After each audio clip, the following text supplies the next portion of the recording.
What's going on, y'all? It's Donnie. Gotta bring y'all the analysis, man, for this Brooklyn Net game. Um, the thing that sticks out to me the most, right, after this loss, is the fact that against the better teams that we're gonna play now, the thing that's always gonna stick out is the fact that we probably won't have the better talent on the floor. But I believe that what we don't have in talent, we need to make up with in effort.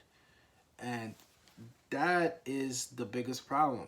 Like when you don't have effort levels that stay the full course of the game, you're going to run into trouble when you're playing teams like Brooklyn that have Kyrie. You got a guy in Joe Harris, you got a guy in Seth Curry, Cam Thomas, those guys. Like there's talent there that's better than us. So I think that's gonna be the story of our lives. Going forward this season, as the schedule is this ridiculous.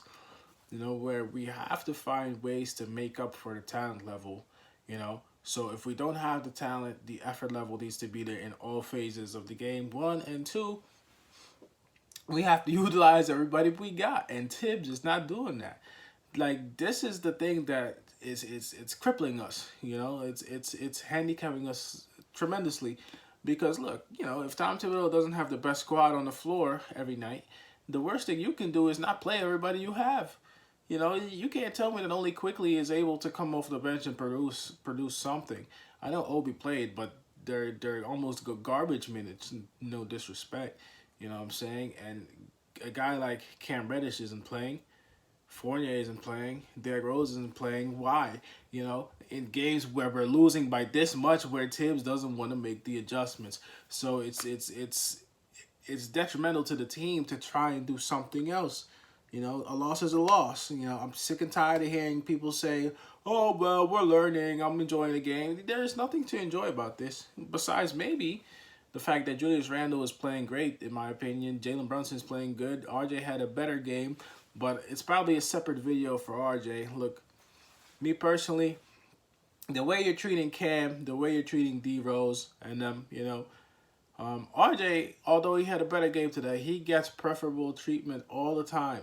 If it was me, I would have traded RJ Barrett for younger talent and built that talent up better.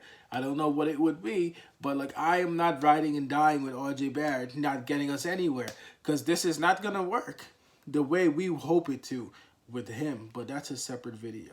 You know what I'm saying? I just think that at this point you got to look at it from a perspective of we need everybody we can, and not playing everybody is not helping us because we're losing. Against guys who don't even have their full team. This Brooklyn team didn't even have KD, and they beat us pretty easily. Yes, Kyrie Irving is great. That's greatness right there. And we have good players. I think Julius Randle is a really good player. Brunson is a really good player. Quickly is a really good player. And then from there, you have other guys who sometimes contribute very well.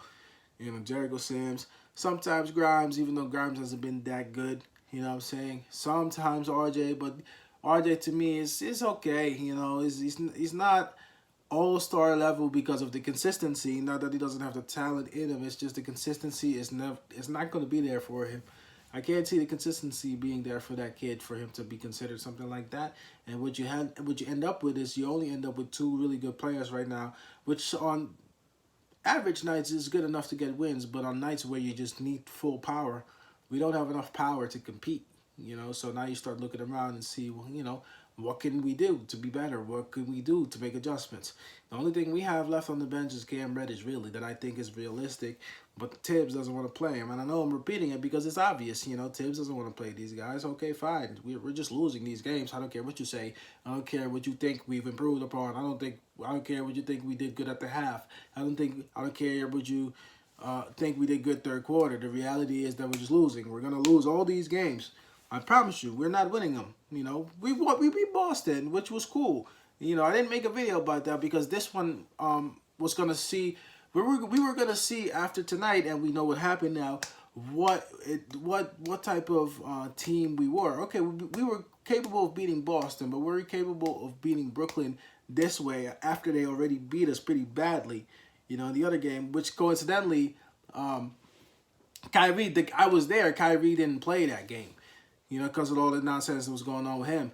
And KD played, and KD cooked us. Now KD not playing, Kyrie cooked us. So it doesn't seem to matter who they put on that court when they play us. So you know what I'm saying. So that's the problem we have too. Like if you don't have the talent, and now you're not making adjustments, now you have nothing, and nothing is what we're gonna have going forward. It's just the Knicks are afraid to make moves to improve their team because we're riding and dying with players who really aren't that good anyway. That's my take. That's the reality for me. I'm just being honest. I don't know why you guys are so high on RJ Barrett. You know what I'm saying? And I wasn't going to talk about this, but forget it. We're going to put everything in this video. I don't know why you guys are so high on RJ Barrett. He had a great game today, but overall as a player in the last 4 years, what I see from him is not good enough. You know what I'm saying? It's not good enough. And it's just because now you need a third option. We have Brunson, we have Randall. You don't have a third option consistently. You know what I'm saying? I know he played better today, but I'm saying as a whole, the whole season, the whole body of work of RJ Barrett to me is not good enough for somebody who I think that should be here long term, even though, yes, he signed the contract already. And what you're doing now is you're excluding guys who have shown you promise, you know what I'm saying, in Cam Reddish, and you're not even giving him the time. Cam Reddish is going to go to a different team and play way better. And Tom Thibodeau might be gone by then, but hey, at least, now you see what happens when they go to teams that know how to develop players. You know what I'm saying? Because the problem for me is that you also have Obi here who I think can do something, but he's getting 10 minutes a game to do nothing. You know what I'm saying? It's not fair. You're giving more minutes to guys who sometimes should be getting less. You know what I'm saying? If they don't got it, now you go to your bench. But a guy like Tom Thibodeau doesn't understand that. And that's the problem. He doesn't understand stuff like that. And what you have now is you have a team that individually, they might do well. Randall's going to have a good year. I think Brunson will be very proud of his year. Maybe even Jericho Sims, and even Deuce McBride, those guys are going to look back on the year and say, hey, I played pretty well. But collectively as a team, you'll have nothing to show for it if you're barely making the playoffs. And I think at this point, at the rate that we are now, unless we pick it up, we'll barely miss the playoffs. It looked like we're going to make the playoffs and then we'll miss it. I don't even think we're a playoff team now. We've gone down that bad. And I know we're out of Mitchell Robinson, but we've gone down that bad now. So that's the truth. That's the reality. Talent level isn't there, and Tibbs doesn't want to make adjustments for it. This is what you're going to get most nights. We have two good players. We need a third and a fourth. You know what I'm saying? I like RJ Barrett. I just don't think he's that good. You know what I'm saying? I don't think he's good enough. And that's one thing, too, that you have to be honest. You have to be honest. Look at teams around the league. Good teams make adjustments all the time. We have never even really been good. We've had good seasons, but we haven't had good years. And we are so scared to do anything. The Knicks are scared to do anything. The Knicks are either just scared to do something, or when they do something, they make the wrong decisions. You know what I'm saying? We've built up a lot of talent here, and some of the pieces don't really fit the puzzle. And we're scared of trying to mix and match puzzle pieces, This season will be wasted if you don't do something by the trade deadline. And I think, like the Knicks will do, they'll make the wrong moves. Like, they'll get rid of Cam Reddish and then Fournier and then D Rose and then try to keep the rest, probably. And then won't end up with much because you're hoping that RJ Barrett is going to provide you a consistent 25, which is really what he should be doing now, to tell you the damn truth, even though today I think he had about 24, if I'm not mistaken. So the game he had today, although not efficient, it was good production-wise. I give him that.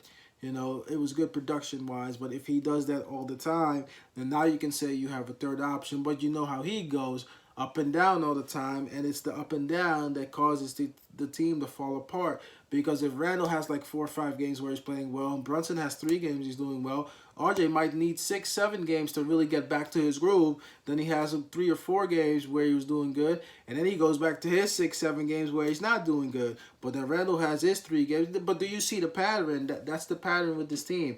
We can't consistently get 3 guys playing well together. If we did that, we'd be very competitive in these this tougher schedule, and then you would see that we can actually squeeze out results while beating teams like Boston and then maybe Brooklyn, which we didn't do tonight, but I'm just giving you an example. That's why I'm harping so much on RJ, because I feel like RJ is the only one in the starting lineup who is actually capable of a higher level of production so we can compete. You know, DJ talks about the talent not being there compared to other teams. I say, look, you have to do the best with what you have. So what do we have? We have a point guard, we have a point forward, and we also have a small forward and guard in RJ who are trying to be the third option, but it doesn't always work. So then what happens is that you need to sit him and then you try to put Quickly on. But Quickly is really the only bench guy because Tibbs doesn't play enough guys to consistently rotate the bench. Which the problems on the Knicks are easily to be fixed, but the Knicks are scared to make moves to actually fix it. You know, to me, to fix this situation, you get rid of the coach.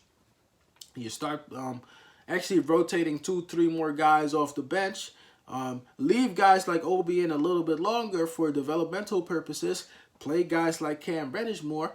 Now you can see what you have. If Grimes is not doing good, maybe you can interchange Grimes with RJ sometimes.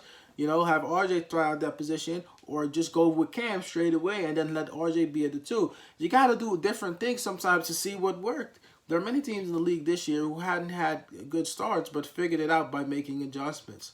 You know what I'm saying? And because Tibbs doesn't make adjustments, we will always not compete when it matters. At least the way this team is set up, because we don't have the all-star talent to compete. We have a couple of good players, but that's not going to carry you through the game. That's why we're always winning the first, second quarter, and then by third quarter we lose gas.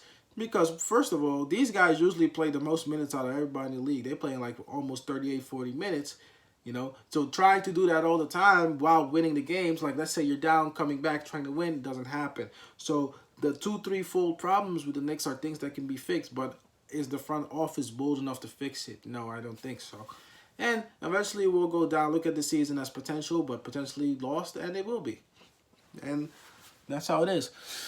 But let your boy Donny know what you think in the comment section, man. Tonight's game. I guess I just made a summary of what I was thinking about the Knicks. You know, I was gonna make like a analysis on the Brooklyn Nets, but everything kind of just came out. Let me know what you think in the comment section. Like, comment, subscribe if you enjoy these videos. I appreciate you guys doing the streams, man. We do the streams all the time. More videos are in the way. I know you guys enjoy these videos too, so that's why I try to make them. Let you know what you think, man. It's your boy Don. Peace. I'm out.